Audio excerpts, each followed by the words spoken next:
Primavera dedicata alle frontiere della fisica. Il 14 aprile si celebra il primo World Quantum Day, il giorno dei quanti, e fino alla fine di maggio si svolgono le settimane di giochi ed eventi per raccontare le tecnologie del futuro.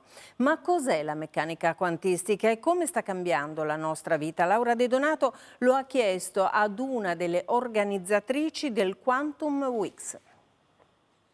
La meccanica quantistica è una teoria, però è confermata molto dalla pratica e oggi come oggi ci troviamo nei nostri telefonini, nei servizi in ospedale che fanno scan vari e anche nei chip dei computer, che usiamo tutti a casa.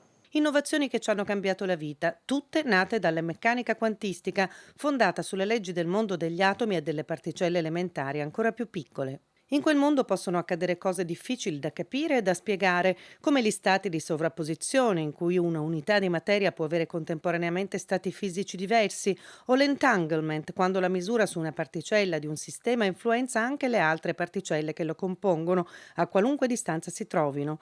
Proprio queste caratteristiche sono alla base di una nuova rivoluzione tecnologica che si basa su 4 pilastri.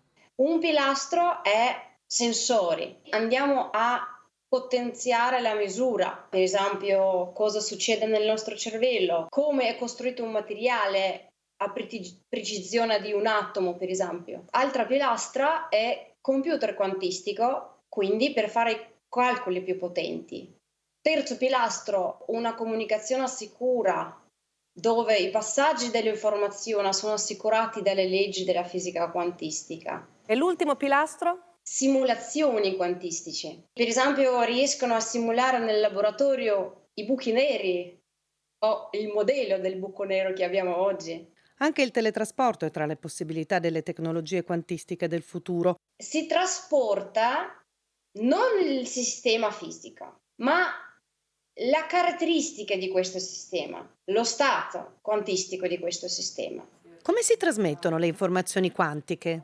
Come internet va per l'aria pura tramite onde elettromagnetici, è lo stesso canale che si usa per passare i segnali quantistici. Per esempio, è stato già fatto una prova di fare comunicazione quantistica con un satellite nello spazio. Altro modo è di usare una fibra ottica, come si sta usando oggi come oggi per qualsiasi comunicazione. Che tecnologia le piacerebbe realizzare nel futuro? A me piacerebbe che noi riusciamo a realizzare un device che aiuterà i neuroscienziati a misurare l'attività cerebrale, l'attività del nostro cervello nel modo molto preciso e ci aiuterà a spiegare come ci pensiamo.